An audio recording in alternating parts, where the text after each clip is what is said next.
Call death game इस series को अब तक IMDb पर 8.7 की रेटिंग मिल चुकी है, जिससे आप ये समझ ही गए होंगे कि आज की हमारी कहानी कितनी स्पेशल होने वाली है।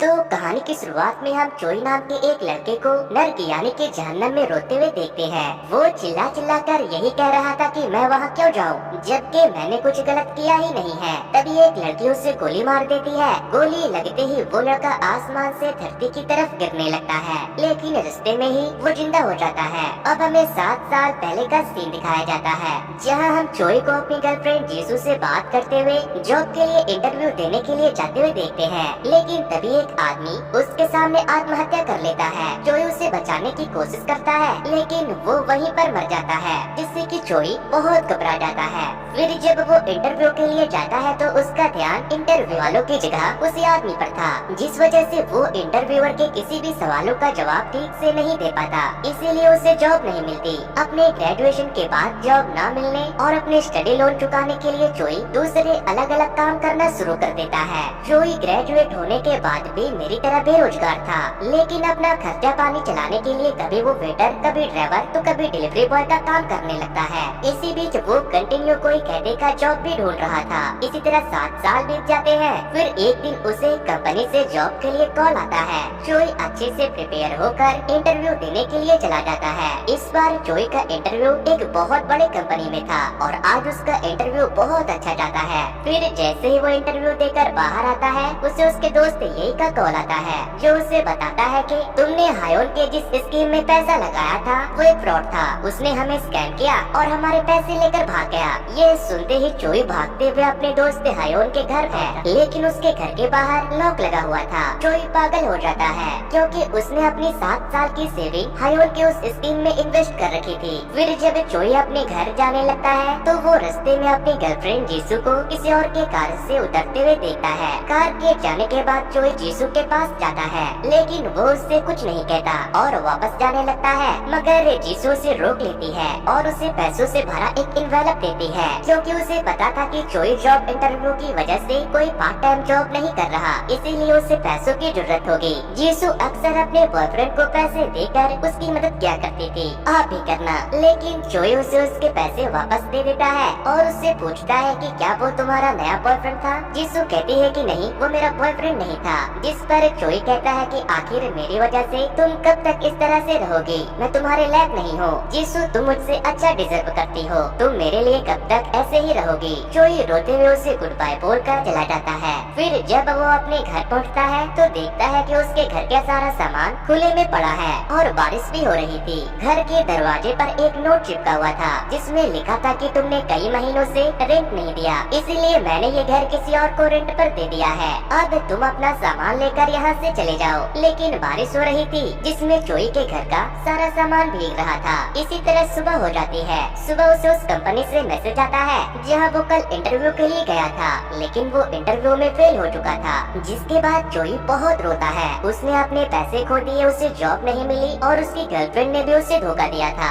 अब उसके पास खोने के लिए कुछ नहीं बचा था, इसीलिए वो खुद को लूजर मानकर एक ऊंची सी बिल्डिंग के ऊपर चला जाता है और वहाँ से कूद जाता है। लेकिन जैसे उसकी आँख खुलती है, वो खुद को एक प्राइवेट जेट में पाता है। उसका चेहरा भी बदल गया था और उसके सामने एक लड़की बैठी थी, जिसका नाम डेथ था। डेथ उससे कहती है कि तुम मर चुके हो। चोई उससे पूछता है कि तुम कौन हो, जिस पर वो अपने आँखों से चश्मा है तो चोई को उसकी आँखों के अंदर कुछ विजन दिखाई देने लगती है, जहाँ डेथ उसे उठाकर जहन्नम के ज़ॉम्बीज़ के बीच में फेंक देती है, जो उसे खा लेते हैं। लेकिन ये तो बस एक सपना था, जो कि डेथ चोई को अपने आँखों में दिखा रही थी। चोई बहुत घबरा जाता है। इसके बाद डेथ उससे कहती है कि तुमने भगवान की बनाई सबसे खूबसूरत चीज को नष्ट किया है, इसीलिए मैं तुम्हें 12 बार 12 लोगों के शरीर में जिंदा करूंगी और 12 अलग अलग तरीके से मारकर सजा दूंगी, ताकि तुम्हें ये पता चले कि मौत कितना तकलीफ देता है। फिर वो उसे ये भी बताती है कि अगर तुमने अपने मौत को चकमा दे दिया तो तुम उसी के शरीर के साथ अपनी बाकी की जिंदगी बिता सकते हो। लेकिन चोई कहता है मैं जिंदा रहना नहीं चाहता, मेरी जिंदगी नर्क से भी बदतर है, जिंदगी बहुत तकलीफ देती है। मगर डेथ वहाँ से गायब हो जाती है। इसके बाद चोई उस प्लेन में घूमने लगता है और सोचता है कि वो जिसके शरीर में है वो आदमी कितना अमीर है। तभी उसके सामने एक हुआ और पाता है, जो उसके दिमाग में घुस जाता है, जिससे उसे उस आदमी के बारे में सब पता चल जाता है। वो जिसके शरीर में था उसका नाम पार्थ पार्क था और वो उस कंपनी के सीईओ का बेटा था जहाँ वो इंटरव्यू देने के लिए गया था। उस ऑर्ब के जरिए चोई को पार्क के सारे मेमोरीज आ जाती है, जिसके बाद वो सोचता है कि जिस कंपनी में वो काम करना चाहता था अब वो उस कंपनी का मालिक बनकर रहेगा। लेकिन तभी उस प्लेन के इंजन में आग लग जाती है और प्लेन तेजी से नीचे की तरफ गिरने लगता है। इंजन में आग लगने से चोई भी बुरी तरह जलकर मर जाता है और जैसे उसकी आँख खुलती है वो एक बहुत ही अजीब सी जगह पर पहुंच जाता है। तभी डेथ उसके सामने आती है और उससे कहती है कि इस बार तुम बहुत जल्दी आ गए, लेकिन 11 बार अभी भी बचे हैं। डेथ उसके सामने अपने गन में बुलेट भरने लगती है। चोई पूछता है तुम्हारे पास गन क्यों है, इससे तो लोग मरते हैं। जिस पर वो कहती है कि मेरे लिए इससे आत्महत्या करने वाले लोग जिंदा होते हैं। फिर चोई पूछता है कि अगर मैं 12 में से एक भी शरीर में जिंदा नहीं रह पाया तो फिर मेरे साथ क्या होगा। डेथ कहती है कि अगर ऐसा हुआ तो तुम नर्क में जाओगे। चोई पूछता है कि वो कहाँ है, जिस पर डेथ उसे लेकर नर्क का नजारा दिखाने पहुंच जाती है, जहाँ की चीखें और आग को देखकर चोई समझ जाता है कि उसने सुसाइड करके कितनी बड़ी गलती की है। इसीलिए वो डेथ के आगे अपनी जान की भीख मांगने लगता है और कहता है कि तुम मुझे माफ कर दो, अगर मुझे ये सब पता होता तो मैं कभी भी खुदकुशी नहीं करता। डेथ कहती है कि अब पता चला ना कि नर्क किसे कहते हैं और तकलीफ जिंदगी देती है या मौत। फिर वो उससे कहती है कि अगर तुम नर्क नहीं जाना चाहते तो ट्राई करो कि तुम किसी के बॉडी में तब तक जिंदा रहो जब तक हम तुम्हें नहीं मार देते। इसके बाद तुम डायरेक्ट जजमेंट के दिन जिंदा किए जाओगे, जहाँ शॉर्ट हैंड गॉड तुम्हारे गुनाहों को माफ कर देंगे और तुम नर्क जाने से बच जाओगे। लेकिन अगर तुम 12 में से किसी के भी शरीर में जिंदा नहीं रह पाए तो तुम नर्क में जाओगे और हमेशा के लिए वहीं रहोगे। फिलहाल तुम अपने टेम्पोररी पनिशमेंट तैयार हो जाओ। तभी वो उससे गोली मारती है तो वो एक प्लेन से नीचे गिर रहा होता है। उसे कुछ समझ नहीं आता कि वो प्लेन से क्यों गिर रहा है। तभी मेमोरी और उसके दिमाग में घुसती है, जिससे उसे पता चलता है कि उस वक्त वो सॉन्ग नाम के एक आदमी के शरीर में है, जिसने बिना पैराशूट के एक प्लेन से नेट के ऊपर कूदकर वर्ल्ड रिकॉर्ड बनाने का चैलेंज लिया है। अगर वो ऐसा करता है तो उसे 3 बिलियन मिलेंगे। लेकिन वो नेट पर नहीं गिरता, वो आसमान से डायरेक्ट जमीन पर आकर गिरता है, जिससे कि वो बहुत ही बुरी तरह से मर जाता है। अब जब चोई की नींद खुलती है तो वो फिर से डेथ के पास पहुंच गया था। चोई डेथ से पूछता है कि तुमने तो कहा था कि मैं जिसके शरीर में जिंदा रहना चाहूँ रह सकता हूँ, लेकिन मैं तो जिसके भी शरीर में जाता हूँ वो तो मरने ही वाला होता है। डेथ कहती है कि ये तो बस एक कोइंसिडेंट है। फिर वो उससे फिर से एक गोली मारती है। इस बार उसकी आँख खुलती है तो वो एक स्कूल स्टूडेंट के बॉडी में था, जहाँ वो देखता है कि एक लड़का सॉन्ग यानी कि चोई का बिना पैराशूट के प्लेने वाले वीडियो को देखकर हंस रहा है। वो उसे मारने के लिए जाता है क्योंकि वो किसी के मौत पर हंस रहा था। लेकिन तभी मेमोरी और उसके अंदर घुस जाती है, जिससे उसे पता चलता है कि वो जिसके शरीर में है उसका नाम केवोन है, जिसे स्कूल जाना बिल्कुल भी पसंद नहीं है क्योंकि स्कूल के सीनियर बच्चे उसे बहुत परेशान करते हैं। इसीलिए उसने सुसाइड करने का भी डिसाइड कर लिया था। चोई को जब ये सब पता चलता है तो वो उस स्टूडेंट को नहीं मारता और सीधे जाकर अपने सीट पर बैठ जाता है, जहाँ वो केवोन के सुसाइड नोट को भी पढ़ता है। जिसके बाद चोई सोचता है कि अब तो मैं इसके शरीर में हूँ, इसीलिए मैं नहीं मरूंगा तो ये कैसे मरेगा। वो ये सोचकर बहुत खुश होने लगता है। लेकिन तभी जिन नाम का एक लड़का आकर उसे मारता है और उससे पूछता है कि गधे कहीं के तुम क्यों हंस रहे हो, मैंने तुम्हें स्ट्रॉबेरी मिल्क लाने को कहा था। लेकिन चोई उठकर उसे मारने लगता है। जिनके दोस्त चोई को रोकते हैं तो वो उन्हें भी मारता है कि वो उनके अंदर चोई की आत्मा आ चुकी थी, इसीलिए वो अपने ईद के लड़कों को खूब मारता है। लेकिन तभी वहाँ पर जिनका एक और दोस्त आई आ जाता है जो कि चोई से भी ज्यादा ताकतवर था।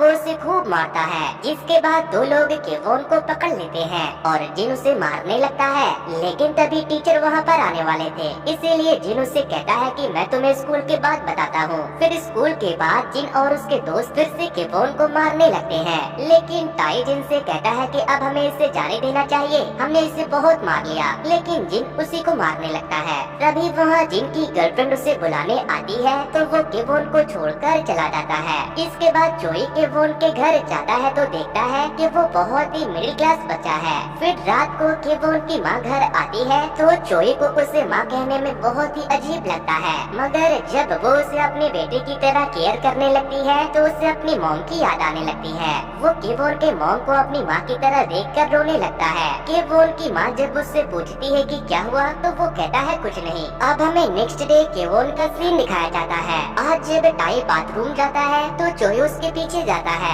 और उससे कहता है कि तुम जिन से ज्यादा ताकतवर हो, लेकिन फिर भी उसके आगे पीछे चमचे की तरह घूमते रहते हो और वो तुम्हें मारता भी है। टाई कहता है तुम मुझे ये सब क्यों कह रहे हो, क्या तुम मुझसे मार खाना चाहते हो? चोई कहता है कि नहीं, तुम मुझसे बड़े और ज्यादा ताकतवर हो, लेकिन फिर भी वो तुम्हें हर वक्त मारता रहता है। तभी जिन वहाँ आ जाता है और उन दोनों से पूछता है कि तुम दोनों यहाँ क्या कर रहे हो? टाई कहता है कुछ नहीं, बस इसे इसकी औकात याद दिला रहा था। जिस पर जिन उसे मारते हुए कहता है कि तो फिर अच्छे से समझाना। इसके बाद वो वहाँ से चला जाता है। उसके जाने के बाद टाई भी वहाँ से जाने लगता है, लेकिन चोई उसके पीछे जाता है। तभी टाई उसे बताता है कि मैं जिन से नहीं डरता, बल्कि उसके सीनियर फ्रेंड से डरता हूँ। अगर मैंने जिन को कुछ भी किया तो वो अपने सीनियर फ्रेंड को ले आएगा, जिससे मैं एक बार पहले ही जिन के चक्कर में पिट चुका हूँ। फिर थोड़ी देर के बाद लंच कर रहा था, तभी जिन वहाँ आकर उसका सर सूप के बॉल में डाल देता है, लेकिन चोई पूरा का पूरा बॉल उसके सर पर उलटकर भाग जाता है।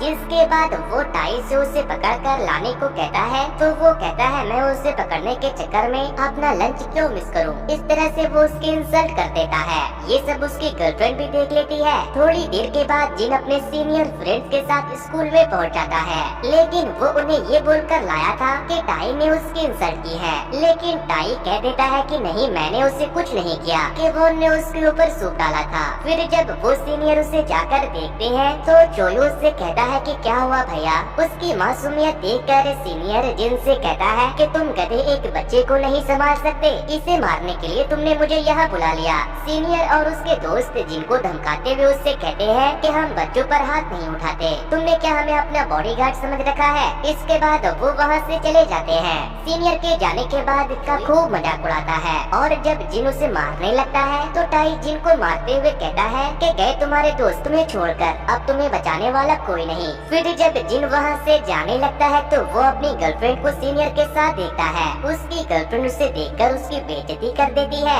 अब हम चोई को रात के वक्त घर जाते हुए देखते हैं, लेकिन तभी जिन पीछे से आकर केवोन के सर पर ईंट मार देता है और फिर ईंट से कुचल कुचल कर केवोन को जान से मार देता है। केवोन के मरते ही चोई वापस से डेथ के पास पहुंच जाता है। अब उसके पास 9 लाइफ बचे थे। चोई डेथ के ऊपर चिल्लाने लगता है क्योंकि वो बार बार उसे ऐसे आदमी के अंदर भेज रही जिसकी जिंदगी प्रॉब्लम में चल रही थी। चोई कहता है कि इस तरह से तो मैं नर्क में ही जाऊंगा, अब जब मुझे नर्क में जाना ही है तो मुझे अभी ही डाल दो, मैं मौत के वक्त होने वाले दर्द को बर्दाश्त नहीं कर सकता। जिस पर वो कहती है कि नर्क तो मौत के बाद मिलेगी, लेकिन इससे पहले तुम्हें सजा भुगतना पड़ेगा। बाकी तुम किसके शरीर में जाते हो जिंदा रखने के लिए तुम क्या क्या करते हो ये तुम्हारे ऊपर डिपेंड करता है। डेथ फिर से उसे शूट कर देती है। इस बार जब चोई की आँख खुलती है तो कुछ लोग उसे टॉर्चर कर रहे थे। उनका लीडर चोई से पूछता है कि लड़की और पैसा कहाँ है। चोई कहता है कि मुझे नहीं पता। वो लोग फिर से उसे टॉर्चर करने के लिए आगे बढ़ने लगते हैं, लेकिन तभी मेमोरी और उसके अंदर आकर घुस जाता है, जिससे उसे पता चलता है कि उसका नाम ली है और वो एक बहुत ही खतरनाक गैंगस्टर का टीम मेंबर है,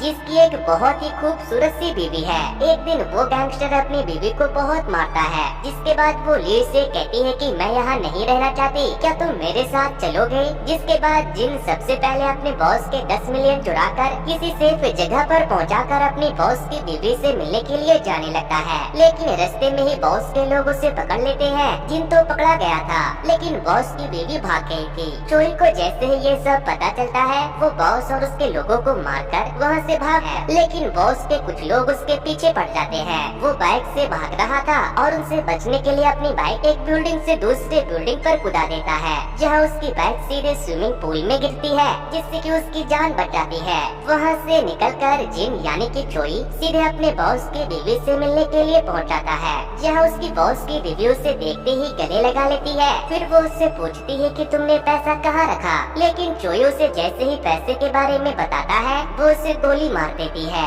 मरने के बाद दोबारा वो डेथ के पास पहुँच जाता है। डेथ उस पर खूब हंसती है। चोई उससे पूछता है कि उस लड़की ने मुझे क्यों मारा। डेथ बताती है कि उसने तुम्हें पैसों के लिए इस्तेमाल किया और जब तुम पैसे ले आए तो उसने तुम्हें मार दिया। लेकिन चोई भी हंसने लगता है क्योंकि उसने उसे पैसों का सही जगह नहीं बताया था। इसके बाद डेथ उसे फिर से गोली मारकर दूसरे आदमी आदमी के अंदर जिंदा कर देती है। इस बार वो जेल में उठता है। चोई को अभी तक मेमोरी नहीं मिला था, इन सभी चीजों से अनजान था। वो अपने रूममेट से पूछता है कि मैं यहाँ से कब बाहर निकलूंगा, जिस पर वो उसे बताता है कि 4 साल के बाद। लेकिन वहाँ पर जिन भी उसका रूममेट होता है, जिसे केवोन के मारने के जुल्म में जेल हो गई थी। लेकिन जिन ने पूरे जेल में ये खबर फैला रखी थी कि वो एक बहुत ही खतरनाक साइकोपैथ किलर है और उसने बहुत सारे लोगों को मारा है। उसके रूममेट उससे बहुत डरते थे, लेकिन चोई उसे देखते ही मारने लगता है। वो उसे बहुत मारता है, जिसके बाद उसके रूममेट उसे पकड़ लेते हैं और बताते हैं कि ये तुम्हें जान से मार देगा, तुम पागल हो गए हो क्या। तभी चोई को उसका मेमोरी और भी मिलता है, जिससे उसे पता चलता है कि वो जिसके शरीर में है उसका नाम सैंग है।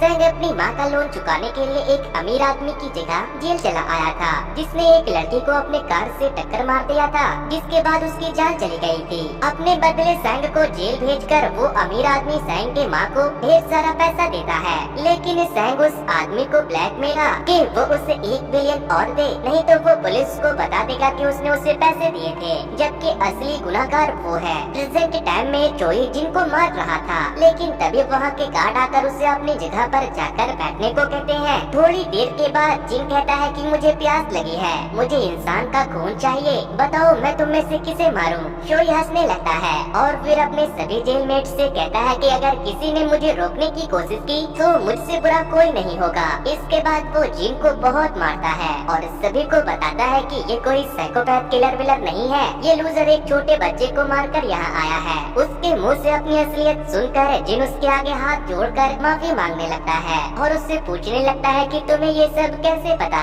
जिन ने सभी के सामने साइकोपैथ किलर बनकर उनके नाक में दम कर रखा था, इसीलिए वो सभी लोग मिलकर उसे खूब मारते हैं। फिर रात को जब चोई सो जाता है तो जिन उसे मारने के लिए चाकू तेज करने लगता है, लेकिन चोई उसे पकड़ लेता है और फिर से उसे मारने लगता है। पहले तो चाहता है कि वो उसे मार दे, लेकिन उसे वहाँ से बाहर निकलकर उसे वो बैग ढूंढना था, जिसे उसने अपने बॉस की बीवी के साथ मिलकर चुराया था और सबसे छुपा दिया था। इसीलिए वो उसे वो सारी बातें बताने लगता है जो उसने केवोन के साथ किया था। जिन पूछता है कि तुम्हें ये सब कैसे पता, तो वो उसे बताता है कि मैं मरे हुए लोगों से बात कर सकता हूँ, केवोन अभी तुम्हारे सामने ही बैठा है। जिसके बाद जिन उससे डरने लगता है। जिन इतना डर जाता है कि वो अपने पैट में सुसु कर देता है और इसके बाद से उसे हर जगह बस वही दिखाई देने लगता है। इससे जिन पूरा पागल हो जाता है। इसी तरह सैंग के जेल में 4 साल बीत जाते हैं। फिर हम सैंग को जेल से छूटते हुए देखते हैं। सैंग को लेने के लिए वही आदमी आया था जिसके चक्कर में वो जेल गया था। वो उसे पैसे देता है क्योंकि सैंग ने उससे कहा था कि अगर तुमने मुझे और पैसे नहीं दिए तो मैं पुलिस वालों को बता दूंगा कि मैंने नहीं बल्कि तुमने उस बच्ची को अपनी कार से मारा था। लेकिन चोई अमीर आदमी से पैसे लेने से साफ न है और वहाँ से चला जाता है। चोई वहाँ से डायरेक्ट उस जगह पर जाता है जहाँ पर पिछली बार उसने पैसे छुपाए थे। वो वहाँ से सारे पैसे निकाल कर सैंग के घर चला जाता है। उन पैसों में डायमंड भी होते हैं। तभी उसे सैंग की मॉम का कॉल आता है जो उसे मिलने के लिए बुला रही थी क्योंकि वो अभी अभी जेल से छूटा था। सैंग की मॉम की आवाज सुनकर चोई को अपनी मॉम की याद आने लगती है। वो अपनी मॉम को याद करके खूब रोता है। फिर वो आधे पैसे एक मॉल के लॉकर में रखकर बाकी के पैसों को लेकर सैंग की मॉम को देने के लिए निकल जाता है। लेकिन तभी रास्ते में एक आदमी उसे चाकू मार देता है। चोई उससे पूछता है कि तुम कौन हो, तो वो बताता है कि मैं वही हूँ जिसके बेटी को तुमने कार से ठोका था। लेकिन चोई उसे बता देता है कि तुम्हारी बेटी को टक्कर मारने वाला मैं नहीं बल्कि कोई और था। जिसके बाद उस लड़की का बाप वहाँ से भाग जाता है। लेकिन उसके जाते ही जो लड़का उसके साथ जेल में था वो वहाँ आ जाता है। चोई को लगता है कि शायद वो उसे बचा लेगा, लेकिन उससे चाकू मार देता है क्योंकि जिस आदमी के बदले सैंग जेल गया था उसने उसके जेलमेट को उसे मारने के लिए पैसे दिए थे ताकि फ्यूचर में सैंग उसके लिए कोई परेशानी न खड़ी कर दे। चोई एक बार फिर से मरकर डेथ के पास पहुंच गया था। चोई बहुत रोता है क्योंकि वो बहुत परेशान हो गया था और अब उसके पास 7 लाइफ ही बचे थे। चोई डेथ से कहता है कि चलो मारो मुझे। डेथ उसे फिर से मार देती है। इस बार उसे होश आता है तो वो एक बच्चे के अंदर उठता है, लेकिन वो रोने लगता है क्योंकि उसे लॉकर से पैसे निकालने थे। तभी उस बच्चे की माँ वहाँ आती है और उसे अपने साथ लेकर गुस्से में चली जाती है। वो बच्चे को कार के पीछे बैठाकर उस पर बहुत चिल्लाती है क्योंकि अपने बच्चे की वजह से वो बहुत डिस्टर्ब हो रही थी। वो उसे घर ले जाकर सोफे पर फेंक देती है। तभी उस बच्चे का बाप आता है और जबरदस्ती उस बच्चे को एक्सपायर्ड फूड खिला चिल्लाने लगता है क्योंकि वो भी अपने बच्चे से प्यार नहीं करता था। तभी वहाँ पर चाइल्ड अब्यूज सेंटर से कुछ ऑफिसर आते हैं क्योंकि उन्हें पता चला था कि वो अपने मारते पीटते हैं, लेकिन उस बच्चे के डैड चाइल्ड वेलफेयर डिपार्टमेंट में थे, इसीलिए पुलिस वहाँ से चली जाती है। लेकिन चोई रो रो कर उन्हें रोकने की कोशिश करता है, लेकिन वो एक बच्चे की आवाज नहीं समझ सकते थे, वो नहीं रुकते। मगर उनके जाने के बाद उस बच्चे की माँ तकिए से उस बच्चे का गला दबा देती है। बेचारा चोई एक बार फिर से मर चुका था। वो डेथ के ऊपर बहुत चिल्लाता है कि उसे उस बच्चे के माँ बाप जैसे लोगों को सजा देनी चाहिए, न कि उसे। डेथ कहती है कि उसका हिसाब तो एक न एक दिन होकर रहेगा, लेकिन तुम्हारा गुनाह इन सब से बड़ा है, और वो फिर से उसे गोली मार देती है। इस बार चोई की नींद खुलती है तो वो भागते हुए उस मॉल में जाता है जहाँ उसने अपने बच्चे से पहले वाले जन्म में पैसे छुपाए थे। तभी वो देखता है कि इस बार वो जिस लड़के के बॉडी में है वो एक मॉडल है, उसके पोस्टर भी वहाँ लगे हुए थे। तभी मेमोरी और आकर उसके शरीर में घुसती है, जिससे उसे पता चलता है कि उसका नाम जैंग है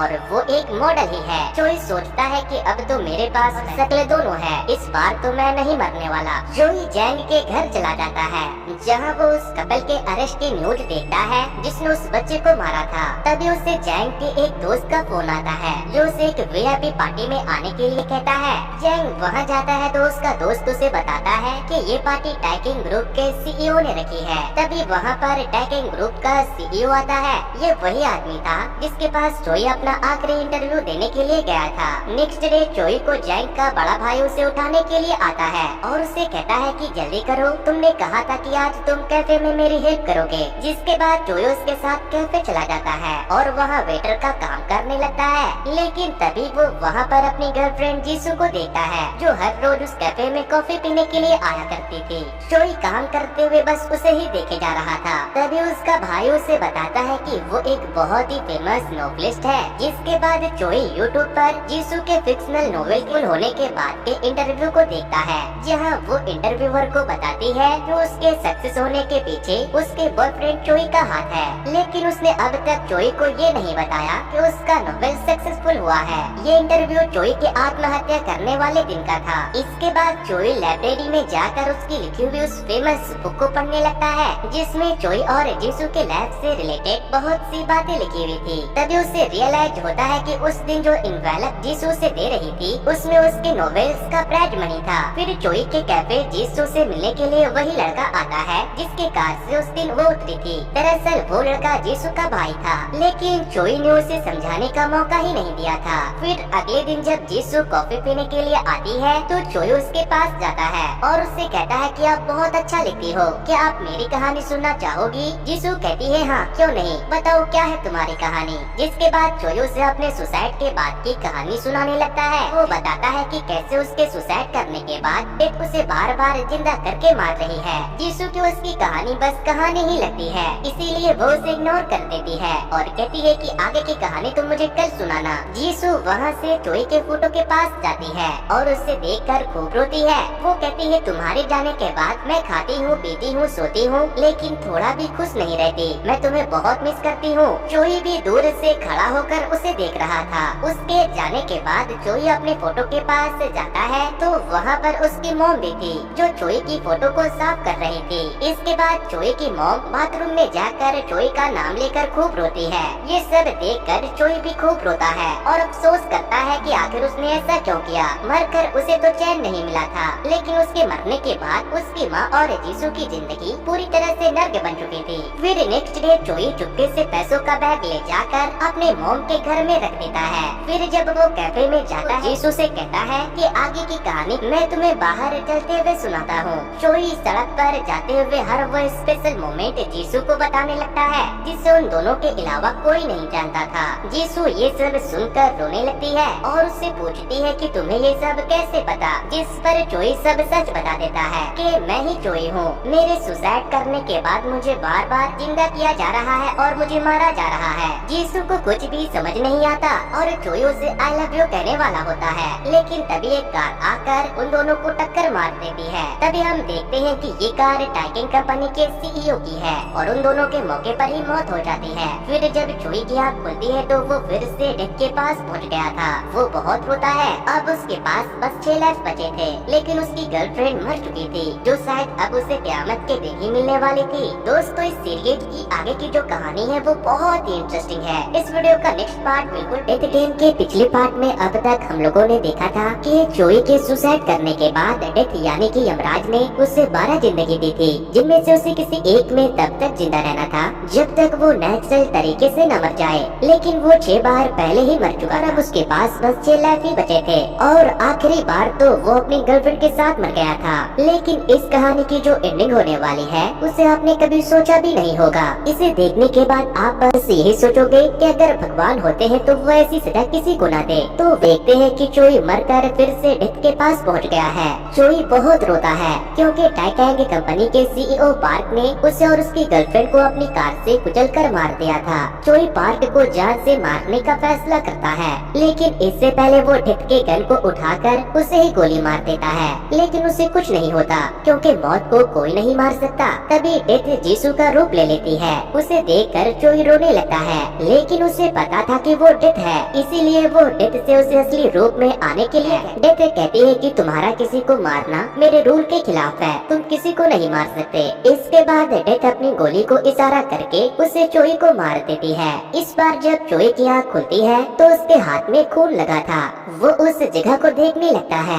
वहाँ पर बहुत सारा ब्लड भी होता है, जिनमें से बहुत ही बुरी बदबू आ रही थी। तभी ब्लड के एक बकेट से मेमोरी ऑर्ब निकलकर चोई के दिमाग में घुस जाता है, जिससे उसे पता चलता है कि इस वक्त वो जिसके शरीर में है उसका नाम जियोंग है, जो कि एक आर्टिस्ट था। लेकिन जब उसने एक आदमी की मौत से इंस्पायर्ड होकर एक पेंटिंग बनाई तो उसका वो पेंटिंग बहुत ही महंगे दामों में बिका, जिसके बाद उसने लोगों को मारकर उनके खून से पेंटिंग बनाना शुरू कर दिया।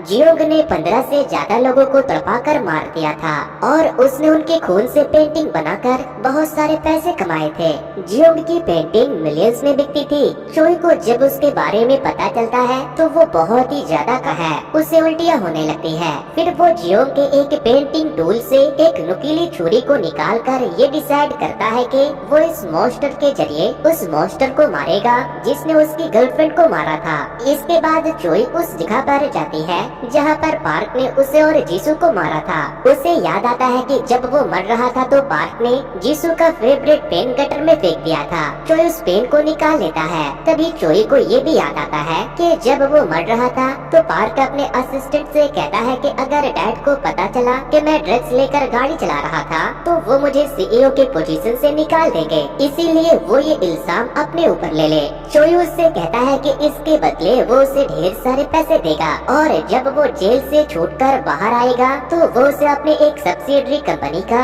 सीईओ भी बना देगा। जिसके बाद उसका असिस्टेंट कार का मेमोरी निकालकर गटर में फेंक देता है, जिसमें कैमरा की रिकॉर्डिंग थी। और फिर पुलिस को फोन करके कहता है कि मुझसे एक एक्सीडेंट हो गया है, लेकिन मरने से पहले पार्क और उसके असिस्टेंट की सारी बातें सुन ली थी। प्रेजेंट टाइम में चोई पार्क से मिलने के लिए टाइटैन कंपनी पहुंच जाता है, लेकिन उसे उससे मिलने नहीं दिया जाता क्योंकि उसके पास पार्क से मिलने के लिए कोई भी अपॉइंटमेंट नहीं थी। फिर जब वो टाइटैन कंपनी से बाहर जाने लगता है तो उसके नाक से खून आने लगता है। वो हॉस्पिटल जाता है तो उसे पता चलता है कि जियोंग को कैंसर है और उसके पास बस 1 महीने का ही वक्त बचा है। चोई हंसने लगता है। डॉक्टर उससे पूछते हैं तो वो कहता है कि 1 महीना मेरे लिए बहुत है। इसके बाद वो वहाँ से जाने लगता है तो तभी उसे उसके मैनेजर का कॉल आता है, जो उससे कहती है कि टाइटैन कंपनी के सीईओ मिस्टर पार्क आपके पेंटिंग को खरीदना चाहते हैं। अब चोई जिससे मिलना चाहता था वो खुद उससे मिलने के लिए आ रहा था।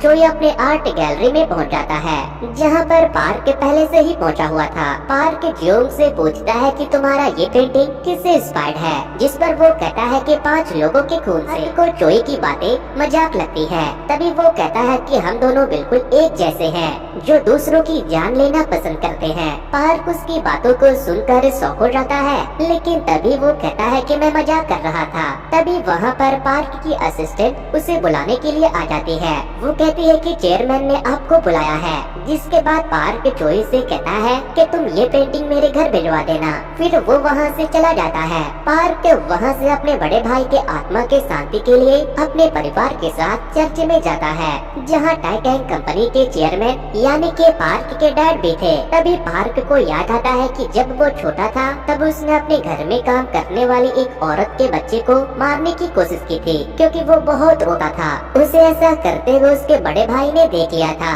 और उसने अपने डैड को बता दिया, जिस वजह से उसके डैड ने उसके बजाय उसके बड़े भाई को कंपनी का सीईओ बनाया। लेकिन अब जब उसका बड़ा भाई उस प्लेन हाथ गया था तो उसके डैड को टाइटैंक कंपनी का सीईओ पार्क को बनाना पड़ा। चर्च से निकलते वक्त पार्क ड्रग्स लेकर अपनी गाड़ी बहुत ही तेज भगाने लगता है, जिससे कि दो पुलिस वाले उसके पीछे पड़ जाते हैं। और जब वो अपनी कार रोकता है तो वो नाम का एक डिटेक्टिव पार्क से नशे के मशीन में फूंक मारने को कहता है और उससे उसका एडे भी दिखाने को कहता है। फिर वो उसे ओवर स्पीडिंग का चालान थमा देता है। तभी डिटेक्टिव वो को शक हो जाता है कि पार्क ने ड्रग्स ले रखा है, इसीलिए वो उसे कार से खींचकर बाहर निकालता है। लेकिन इससे पार्क बहुत गुस्सा हो जाता है और डायरेक्ट कमिश्नर को फोन लगाकर कहता है कि तुम्हारा एक ऑफिसर जिसका नाम वो है वो मेरे साथ बदतमीजी कर रहा है, जरा उसे बताओ कि मैं कौन हूँ। फिर पार्क फोन वो को देता है। कमिश्नर फोन पर वो को खूब गालियाँ देता है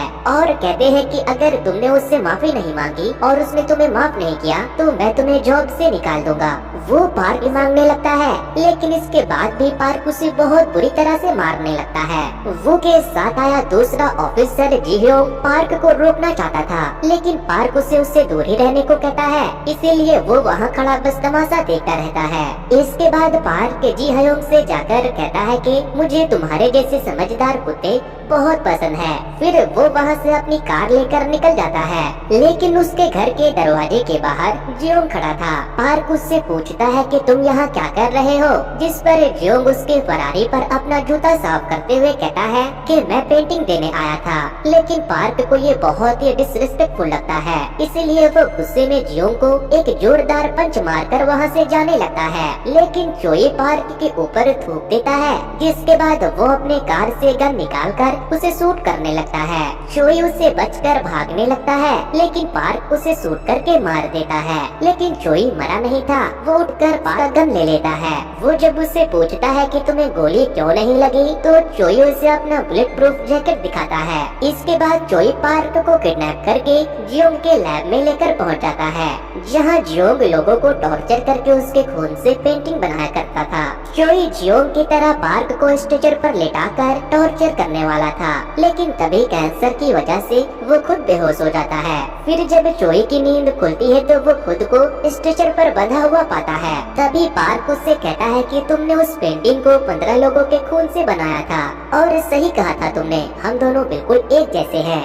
फिर पार्क उसे बताता है कि मैंने पहला मर्डर रोड पर एक एक्सीडेंट में किया था।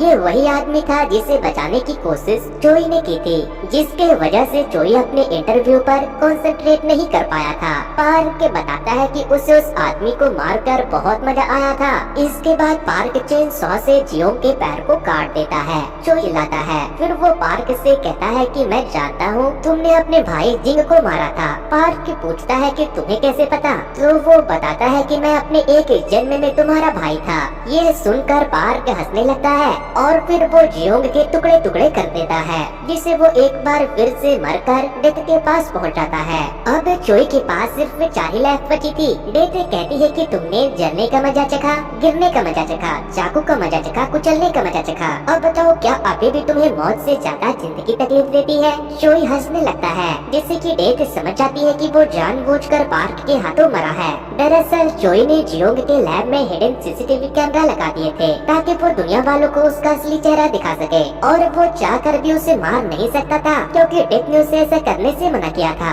इसके बाद डेथ उसे फिर से मार देती है। इस बार चोई की जब आँख खुलती है तो हमें पता चलता है कि इस बार वो एक पुलिस ऑफिसर के बॉडी में है और ये वही जी हयोंग है जिसके कलीग को पिछले बार पार्क ने मारा था। वो एक चोर से डरकर भाग रहा था, लेकिन तभी वो उस चोर को मारकर पकड़ लेता है। तभी मेमोरी ऑर्ब चोई के अंदर आकर घुसती है, जिससे उसे पता चलता है कि उसका नाम जी हयोंग है। उसके डैड एक बहुत ही बहादुर पुलिस ऑफिसर थे, लेकिन एक क्रिमिनल को पकड़ते वक्त उनकी जान चली गई। फिर जब जी हयोंग बड़ा हुआ तो वो भी अपने डैड की तरह एक पुलिस ऑफिसर बनना चाहता था, लेकिन उसकी मॉम अपने हस्बैंड की तरह अपने बेटे को खोना नहीं चाहती थी। इसीलिए वो उसके पुलिस बनने पर बहुत परेशान और दुखी रहने लगी। जिसके बाद जी हयोंग अपनी माँ से वादा करता है कि वो किसी भी खतरनाक काम में नहीं पड़ेगा और किसी भी हाल में अपनी जान बचाएगा। जिसके बाद सभी लोग उसे डरपोक समझने लगते हैं। फिर एक दिन उसकी माँ मर जाती है, लेकिन फिर भी उसके अंदर का डर खत्म नहीं होता। तभी चोई की नजर किम पर पड़ती है, जो उसके साथ जेल में था और पिछले एक जन्म में उसने उसे उस आदमी के कहने पर मार दिया था जिस वो जेल गया था। चोई किम से कहता है कि तुम इसे छोड़ दो, जिस पर किम कहता है कि तुम यहाँ से चले जाओ, नहीं तो मैं तुम्हें जान से मार दूंगा। चोई कहता है कि तुम ऐसा पहले भी कर चुके हो। इसके बाद वो बड़े ही स्टाइलिश तरीके से उसे पकड़ लेता है और वहाँ खड़े लोग उसका वीडियो बनाकर इंटरनेट पर डाल देते हैं। जी हयोंग के सीनियर और बाकी के ऑफिसर जब उसका ये वीडियो देखते हैं तो उन्हें अपने आंखों पर यकीन नहीं होता कि वो जी हयोंग ही है। इधर जी हयोंग वो को लेकर जियोंग के घर पहुँच जाता है और वहाँ से जाकर सीसीटीवी फुटेज एक पेन ड्राइव में ट्रांसफर कर लेता है। वो वहाँ का खूनी माहौल देखकर अपने सीनियर ऑफिसर और बाकी के फोरेंसिक टीम को वहाँ बुला लेता है। फोरेंसिक टीम वहाँ आकर एविडेंस कलेक्ट करना शुरू करती है। उन्होंने एक बहुत बड़े किलर का पता लगा लिया था। जी हयोंग के सीनियर को यकीन नहीं होता कि वो जी हयोंग ही है। उसे लगता है कि उसके अंदर भूत घुस गया है, लेकिन फिर वो उसे गले लगाकर अप्रिशिएट करते हैं। तभी जियोंग के घर के बाहर गुजरने लगता है। चोई उसकी गाड़ी रुकवाता है। पार्क उसे पहचान जाता है कि ये वही ऑफिसर है जिसके कलीग को उसने मारा था। जी हयोंग कहता है कि आपने ये सुना ही होगा कि क्रिमिनल क्राइम करने के बाद क्राइम सीन पर लौटकर जरूर आते हैं। पार्क कहता है कि मैं कुछ समझा नहीं। चोई कहता है कि कुछ नहीं, आप दूसरे रास्ते से चले जाइए, यहाँ पर मर्डर हुआ है। जिसके बाद पार्क वहाँ से चला जाता है, लेकिन इतने बड़े किलर को पकड़ने के बाद जी हयोंग के नाम की खूब चर्चा होने लगती है। लेकिन पार्क को लगने लगता है कि जी हयोंग उसके बारे में कुछ जानता है। नेक्स्ट डे चोई पार्क का जी हयोंग का मर्डर करने वाला सीसीटीवी वीडियो एक न्यूज एंकर को दे देता है और उसे उसके न्यूज पर चलाने के लिए कहता है। उसने अपने टीम को वो फुटेज इसलिए नहीं दिया था क्योंकि उसकी पुलिस टीम पार्क के इशारों पर नाचती थी। फिर जब चोई पुलिस स्टेशन आता है तो वो अपने मॉम को पुलिस स्टेशन आते हुए देखता है। वो से उसे पता चलता है कि उसकी मॉम को एक पैसों से भरा बैग मिला था जिसे उसने पुलिस सौंप दिया, लेकिन पुलिस वाले बार बार उसे उस बैग से जुड़ी इन्वेस्टिगेशन के लिए बुलाते रहते हैं। चोई मन ही मन सोचता है कि मरने के बाद भी उसने अपनी मॉम की परेशानियों को बढ़ाया। फिर वो अपनी माँ के लिए खाना लेकर जाता है और उसे उनके दरवाजे के बाहर छोड़ देता है। लेकिन जब वो वहाँ से निकल रहा था तो तभी पार्क का एक आदमी चोई को चाकू मार देता है, क्योंकि जिस एंकर को चोई ने पार्क का मर्डर करते हुए वीडियो दिया था उसने पार्क को सब बता दिया था। लेकिन चोई पार्क के आदमी को पकड़ लेता है। चाकू उसके हाथ में लगी थी। पार्क को जब पता चलता है तो वो जी हयोंग से मिलने के लिए पुलिस स्टेशन में चला आता है और उससे कहता है कि तुम वो सीसीटीवी फुटेज डिलीट कर दो, इसके बदले में मैं तुम्हें जो चाहिए वो दूंगा। लेकिन जी हयोंग उससे कुछ भी लेने से मना कर देता है। पार्क पूछता है कि तो फिर तुम मुझसे क्या चाहते हो, जिस पर चोई कहता है कि तुम्हारी जान। इसके बाद वो वहाँ से चला जाता है। लेकिन इसके बाद पार्क खुद पुलिस स्टेशन के बाहर जाकर एक कॉन्फ्रेंस बुलवाता है, जिसमें वो कहता है कि मैंने एक आदमी का मर्डर किया है जिस लोगों की जान ली थी। वो मुझे भी किडनैप करके मारने के लिए गया था, लेकिन मैंने उसे मार दिया।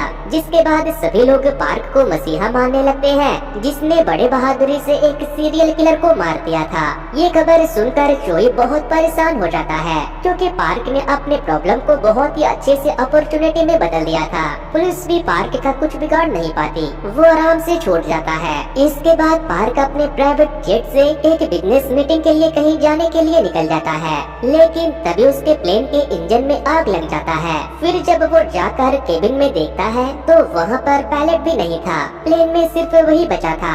वो प्लेन में पैराशूट ढूंढने लगता है, लेकिन उसे एक भी पैराशूट नहीं मिलता। तभी प्लेन में ब्लास्ट होने से वो नीचे गिर जाता है, लेकिन ब्लास्ट के बाद खुदकिस्मती से पार्क के हाथ एक पैराशूट लग जाता है। फिर जैसे ही वो जमीन पर लैंड करता है एक कार आकर उसे ठोकती है। तभी हम चोई को देखते हैं दरअसल प्लेन में बॉम्ब रखवाना और पायलट का प्लेन से कूद जाना ये सब चोई ने ही करवाया था। इसके बाद चोई पार्क का गला दबाकर उसे मारने लगता है। उसे मारते वक्त उसे जीसू की याद आ रही थी, लेकिन तभी आसमान से हरामजादी डेथ गिरती है और चोई को ये नेक काम करने से रोक देती है।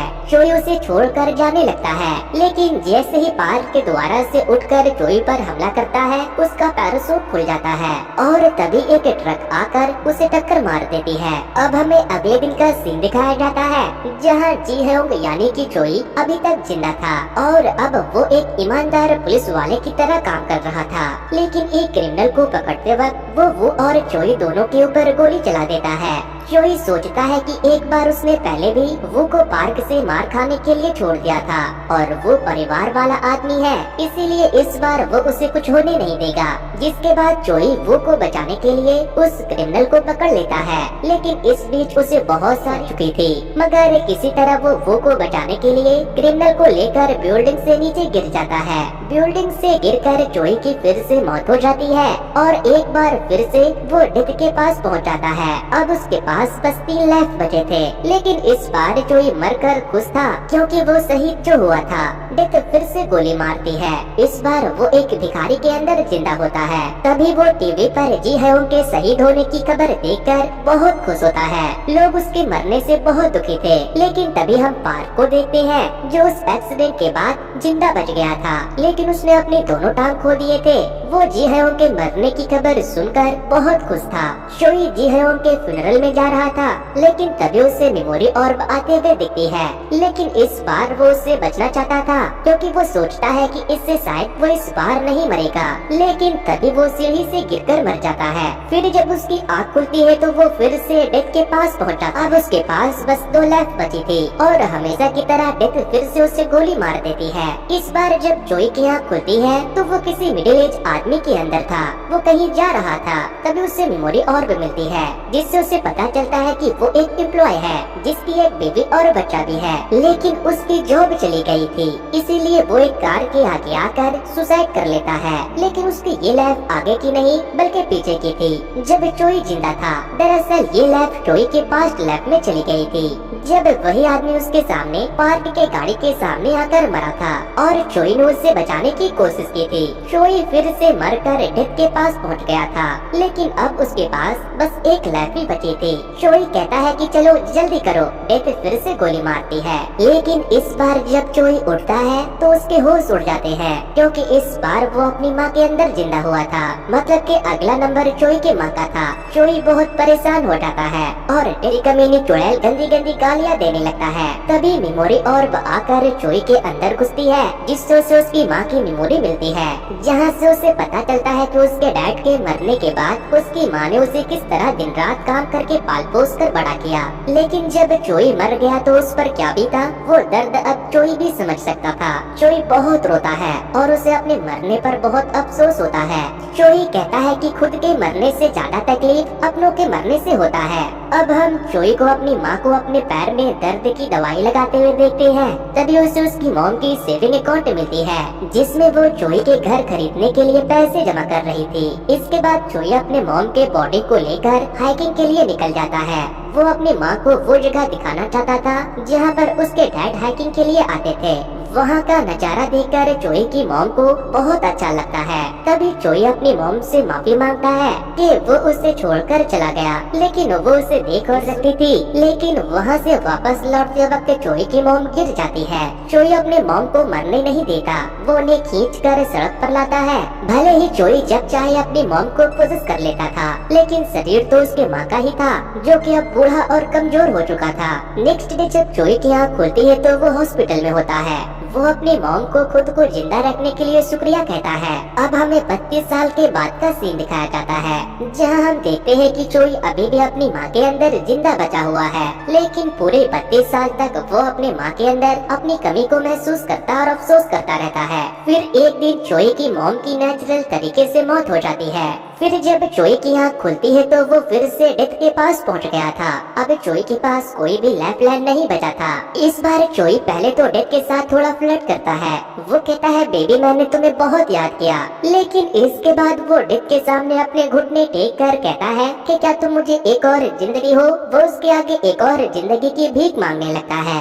वो कहता है कि मैं अपनी माँ को आखिरी बार सामने से गले लगाना चाहता हूँ, लेकिन तभी डेथ कहती है कि तुम जीत गए, तुम्हारी मौत नेचुरल तरीके से हुई, इसीलिए अब तुम्हारा हिसाब किताब भगवान करेंगे। डेथ अपने गन में बुलेट डालकर उसे रोल करती है और कहती है कि मैं तुम्हें एक और जिंदगी दे सकती हूँ, लेकिन ये एक डेथ गेम होगा। अगर गोली नहीं चली तो तुम भगवान के पास, नहीं तो तुम्हें एक और जिंदगी मिलेगी। चोई जैसे ही गोली मारता है वो उस बिल्डिंग पर पहुंच जाता है जहां से उसने सुसाइड किया था और उसे उसकी माँ का फोन भी आता है, यानी कि वो वापस से वहां पहुंच गया था जहां से उसने अपनी जिंदगी खत्म की थी और इस वक्त पर उसकी गर्लफ्रेंड और मॉम दोनों जिंदा थी। तो दोस्तों फाइनली इसी के साथ ये कहानी की यहीं पर हैप्पी एंडिंग हो जाती है। ये कहानी आपको कैसी लगी हमें कमेंट करके जरूर बताना, और अगर आप लोग चैनल पर नए आए हैं तो ऐसे इंटरेस्टिंग वीडियो देखने के लिए इस वीडियो को लाइक करने के बाद मेरे चैनल को जरूर से सब्सक्राइब कर देना। बस